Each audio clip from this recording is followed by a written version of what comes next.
My name is Igal, and you're watching Small Business, Big Leaders.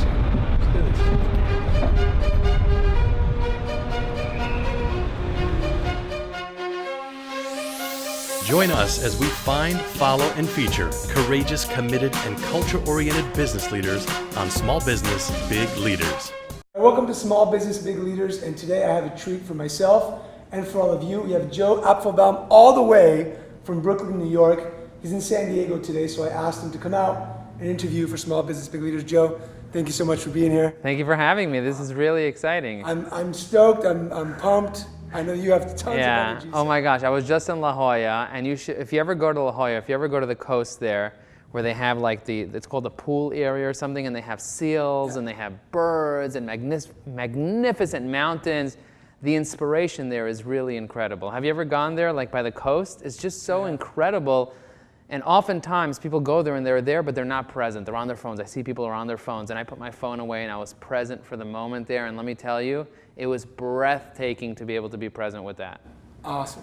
Just incredible. It's so beautiful here. Nice. So we want to talk about Ajax Union, your business. Yeah. We want to talk about leadership today, like we do on Small Business, Big Leaders. Awesome. So tell me how Ajax Union started, what you guys do, and if we get lucky, he's going to rap about it. Let's see if it works out.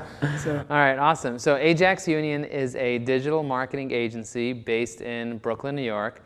We do lead generation, lead nurturing, and account-based marketing. So essentially, we'll find a company that works with other companies that has a sales team, that has a marketing team, and we'll support them by creating a marketing strategy. A lot of people are flying. They're doing SEO, they're doing social media, and they don't really have a strategy. And therefore, their marketing people and their salespeople are not working on the same page. We'll go in there, we'll identify what they're doing right, what they can be doing better, and we'll create a plan for them to be able to play full on, to be able to not only get leads, but get the right type of leads. And you know, working with companies as a coach, the wrong type of lead will not only waste money, it won't make you profit, and it won't push you along. And especially if you're a company that's doing a few $1 million a year, it's so much more important not to just get any customer, but to figure out who your target persona is, your most ideal customer, your most profitable customer. You know, when you're looking at business valuations, you're looking at what is the longevity of a client? What is the lifetime value of a client? And the more longevity you have with a business, the more valuable the business has, the client has, and the relationship is in general. So we're very, very big into understanding somebody's business. A lot of marketing companies out there, they're great at marketing. They're really great at creating designs, and they're really great at coming up with interesting ideas to market you, but they don't necessarily understand business from a business perspective. Our competitive advantage is that not only we're an amazing digital marketing agency focused on B2B companies, we really understand business, and we also understand how to get things done. Have you ever met a creative person? They like new ideas, starting new things, but they don't necessarily get anything done, finished all the way. We do something called the Strength Finder test, and we spoke a little bit about this yesterday in our walk. There's a test called Strength Finder 2.0. There's a book, there's a test, go online, and you can figure out what your strengths are. Out of the 34 strengths that human beings have, there's the top 5 strengths that everybody has. If you're a strategist, you're not necessarily the best executor. If you're an execution, you're not necessarily the best strategist. So you want to figure out what your strengths are. One of my top strengths is being strategic, being an activator, starting things, being futuristic, being competitive, so I need to win. I always need to be the best. And my favorite is being an ideator, coming up with ideas and getting invigorated by new ideas. That makes me a really great CEO and a really great visionary. It would not make me the right person to be finishing things. Yeah. An activator can start things, but that means that his weakness is finishing things. So we learn about our employees. We make sure that everyone's in the right seat. And because of that, we have the business strategists, we have the executors, and we get everything done. Awesome. Great segue into how you run your company with your employees. I watch your Facebook Live. You're on all day, every day. You're very transparent, very authentic. And a couple of things that you've shared on there is that you take your employees to courses, you have them read books, you get them Blinkist, you took them to UPW. Yeah. So why do you feel as a business owner that that's important in running your company? Well, I didn't always feel that way as a business owner. So when I started my business 8 years ago, I just wanted to grow a company. I wanted to make a lot of money. I wanted to make an impact. I actually wanted to create jobs. But I didn't think of developing myself. I didn't think of developing employees. I didn't believe in coaches. I thought I was like, I'm the smartest person. What can I possibly learn from anybody else? What can I possibly learn from reading books? I'll read books about technical skills, but about attitude, about self-improvement, like who needs to improve? I'm the perfect person. I'm doing great. Meanwhile, I'm 80 pounds overweight. I don't really understand how to be able to take things to the next level from a quality perspective. I know how to do things from a quantity perspective because I was gifted with ADD. And when you're gifted with that, you have a tremendous amount of energy, right? So I'm able to just execute, work 16 hours a day and just do. But sometimes at some point, just doing and doing and doing and doing and expecting different results is a little insane, right? So what you need to do is you need to figure out quality over quantity at some point. So we had 75 full-time employees servicing 1,000 companies, and we were on the Inc. 500, number 178, one of the fastest growing companies in the United States, and we were adding 50 clients and losing 50 clients. And something had to give. I needed to figure out, what am I doing wrong? So I went around looking at the best agencies that were stable, not fast growing necessarily, but stable and successful. And what I realized is they had fewer employees and fewer clients, and higher quality employees and higher quality clients. So I went back and I said, you know what? I have to make this decision that if I really want to improve my company, I first need to improve myself. So I first lost 80 pounds, and I transformed my whole life. I hired a bunch of coaches. I started taking myself seriously. And that meant I also had to be there for my people and transform my people. So I took them to Landmark. I took them to UPW. Every book that I learned, I made it a must-read. Like, for example, a few books, but one book that I made it a must-read for every single employee is Getting Things Done by David Allen. It's a framework for project management, for getting things done, and most people don't know how to get things done. They just do things, but there's a way, there's a method to the madness, and I made every single employee I bought a book for every single person. I made them read them. I made them read the audio course. So they say that if you don't train your employees, like there's a conversation the CEO had with the CFO. The CFO is like, oh, what if we train our employees and they leave? The CEO looks at the CFO and is like, what if we don't train them and they stay, right? So we have to train our people, and it's our responsibility to train them. And you know what? I once was really upset because I trained an employee. She started off as an admin, and she became a project manager, then a strategist, and I was all pumped. She was going to take her to the next level, and then she left to go work for Walt Disney. And I was really upset. So I was speaking to a fellow entrepreneur that's a mentor of mine, and I was like, I'm really upset. He's like, you know what Jack Welch is most happy about? When people that work at GE and learned how to be leaders, they go out and they open up their own companies and become leaders. Yeah. You need to be proud of this person that went out and went to go be a leader somewhere else. You built them up. They came with you with no skills, with nothing. They were an admin, and you built them up to the level of them then being a senior executive at a company. You should be really proud of what you accomplished. And that completely changed my mindset on training employees and allowing them to be. It's just so amazing to be able to see the people that come in and what they're able to do after they get this training. So you lost 80 pounds. Now that's huge. I went on a long walk with you yesterday, and you're always running. What happened health-wise when you lost 80 pounds? How was productivity? How was your mindset? The cloudiness? What happened in your company with your employees? How did they see you when you made that big shift, losing weight, reading the books, getting coaching? What happened? I had a lack of authenticity with who I was. I was showing up to work every day, but it wasn't really me, the real me. And I had a lot of conflicts with allowing the real me come out. I was afraid of putting myself out there on social media. I was afraid of public speaking. I was afraid of networking. I was afraid of writing. I used to say something like, I don't write, I hire writers. I have 24 writers that work for me. And I didn't know that was a fear. I just thought that, you know what? This is what I do. This is who I am. I'm not a writer. I wasn't born a writer. But the reality is, Stephen King wrote in his book on writing. I read his book, and it stuck me. He's like, if you don't write, you are not a writer. And I was like, if you don't write 2,000 words a day, you are not a writer. So then I committed to writing 2,000 words a day, and I became a writer. And now for 145 weeks consecutively, I've written a column that goes out to thousands of CEOs, and I get not only tons of business from it, but I get tons of accolades, and people every time they see me at events, they're like, oh my gosh, I get your emails, and they're so amazing, and you can sign up to that on joeapfelbaum.com. Quick pitch. We'll get there. We'll get there. No, so how did I feel when I lost 80 pounds? I felt like I was myself again. I felt like I really found myself. I could be authentic. I could be raw. I could be real. And I was afraid to be myself for a long time. But once I found that it was okay to express myself with authenticity, and most people are going to love it and some people are going to hate it. They say if you don't have any haters, then you're not really doing anything. You need to be extreme, and when you're extreme and you're yourself, not crazy, but kind of like prolific. Not mainstream, prolific. Be yourself. Don't go insane, insane, insane, because then you'll go off the deep end. You want to be able to still connect with people as a leader, but be prolific. Be a little off mainstream and be yourself. And when you can do that, you can get motivated. Love it, man. Love your energy.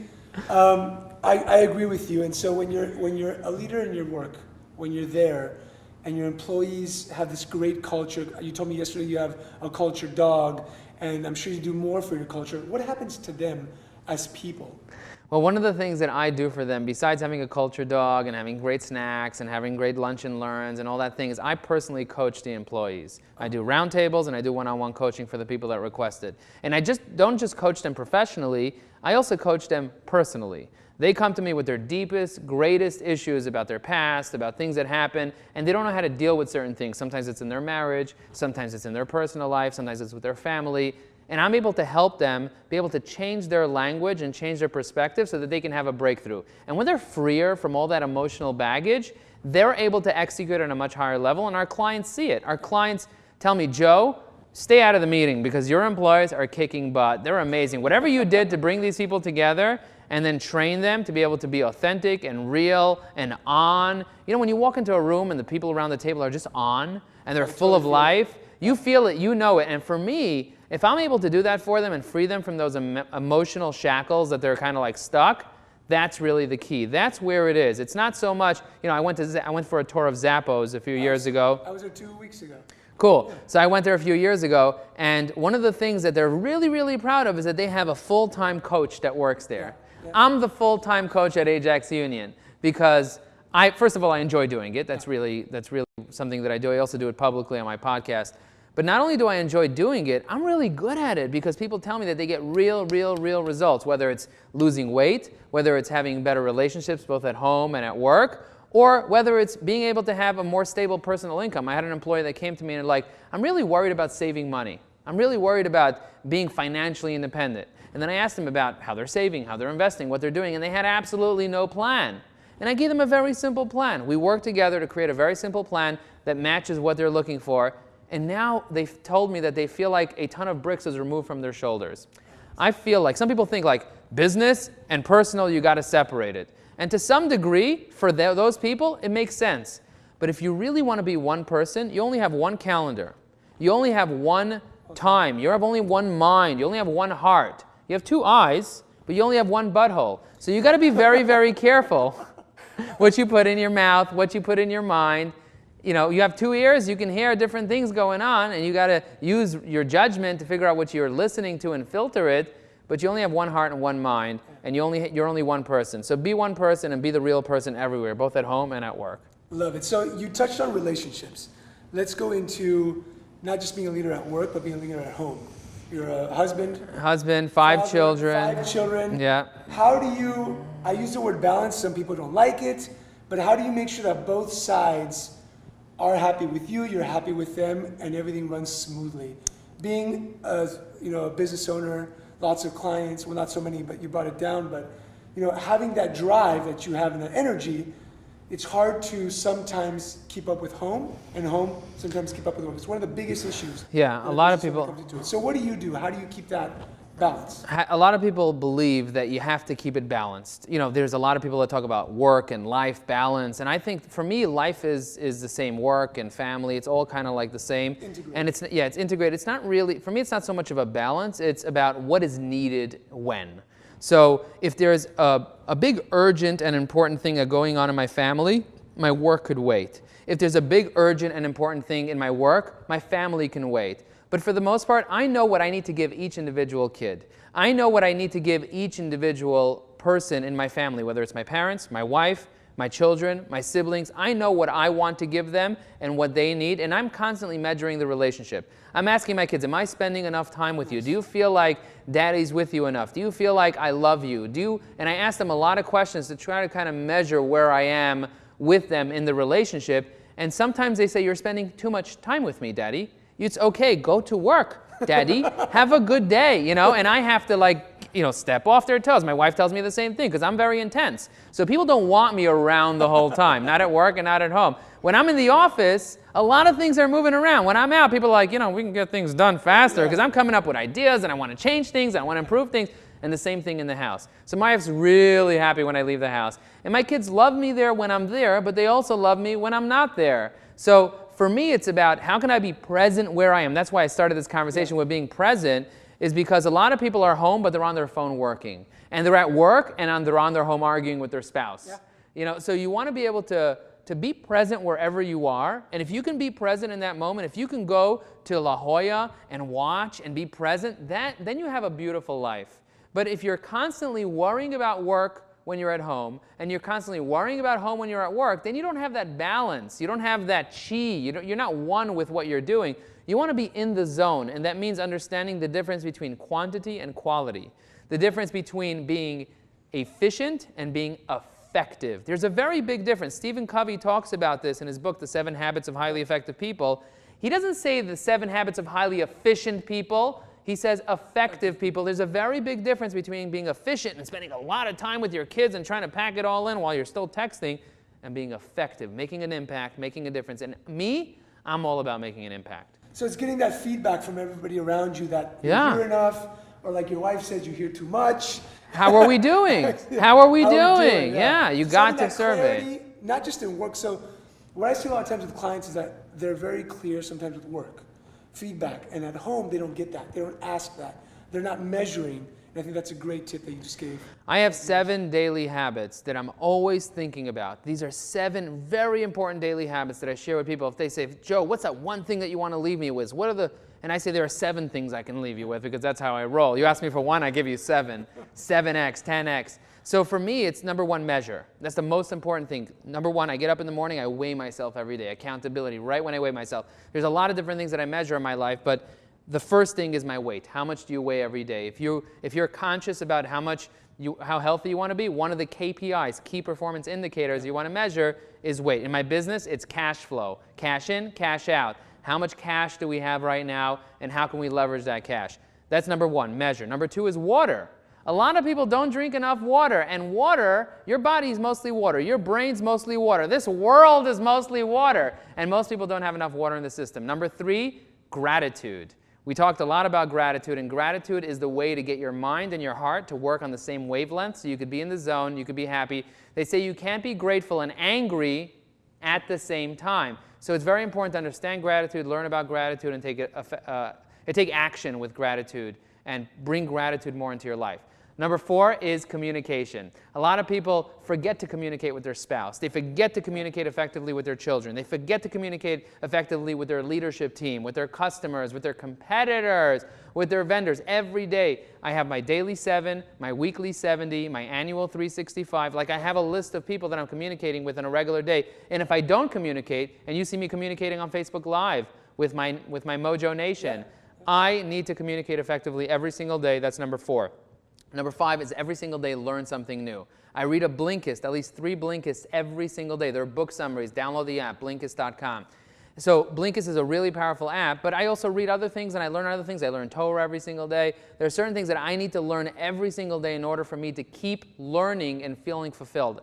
And then the next thing is contribution. I'm always looking to give, whether it's my time, whether it's my energy, my effort, my money, to be able to help other people, be able to make this world a better place. If I'm not contributing, I'm not feeling like fulfilled at all. And then the last thing is being present. So those are the 7 things that I tell every single person. If you don't have the things that you're latching onto and the things that you're thinking about every day, and from a health perspective, water is the simplest thing that you can do. Oxygen, water is, H2O, right? You have to have enough water, and most people are living a dehydrated state. Gratitude is water for your soul, water for your mind. I mean, these are simple things that you need to have, and if you're not doing these things, if I'm not doing these things, I'm not at peace. I'm not at ease. And if I get these 7 things right every single day, I know I'm going to have an amazing day. Awesome. So before we finish off, I want to ask a question I ask everybody who comes on the show, and then after that, I want you to tell them how they can find you. Okay, cool. All right. So, who was a leader in your life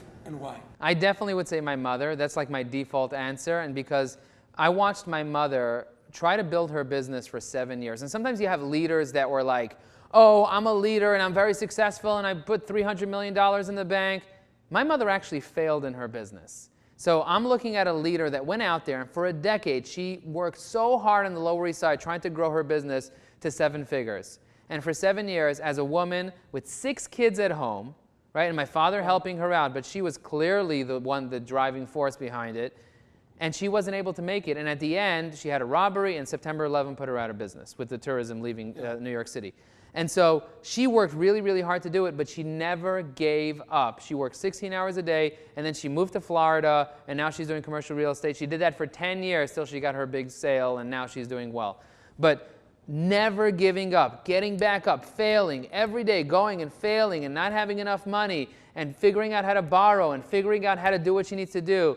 It's my mother that I look at as, and there are many other leaders that I look at and many other mentors, but if I had to pick one, the most important thing, I would say it's my mother, and it has to do around having a positive attitude, loving your children with all your heart no matter what, and nonstop getting back up every time you fall down. So I'm going to guess that she's going to be very proud to hear that. Well, she knows it, but she's like, oh yeah, of course, yeah. If she's your It's mom, obvious. right? Yeah, she's got the same, man. Yeah, Well, she's got Joe, it. where can people find you? You can find me on joeapfelbaum.com. If you want to learn more about Ajax Union, go to www.ajaxunion.com. Check me out on Facebook, Twitter, Instagram. And if you want to listen to my rap video, you can just Google it, or I can just do it right now. Let's do it. All right, Let's do all it. right. Yo, yo, yo. My name is Joe. I'm the B2B sales pro. I do 10x conversions. I make it rain. You should hire me so I can solve your pain. If you want to hear the rest of it, you got to go to ajaxunion.com and download the music video that will be out very, very soon. Nice, Joe. Really Thank excited. you so much for being on Small Business Big Leaders. Thank you. Really appreciate it. Thank you guys for watching, and stay tuned for the next episode. See you soon, everyone. Thank you. Thanks for watching Small Business Big Leaders. If you know a great business leader, go to smallbusinessbigleaders.com to nominate them for a show. Thanks.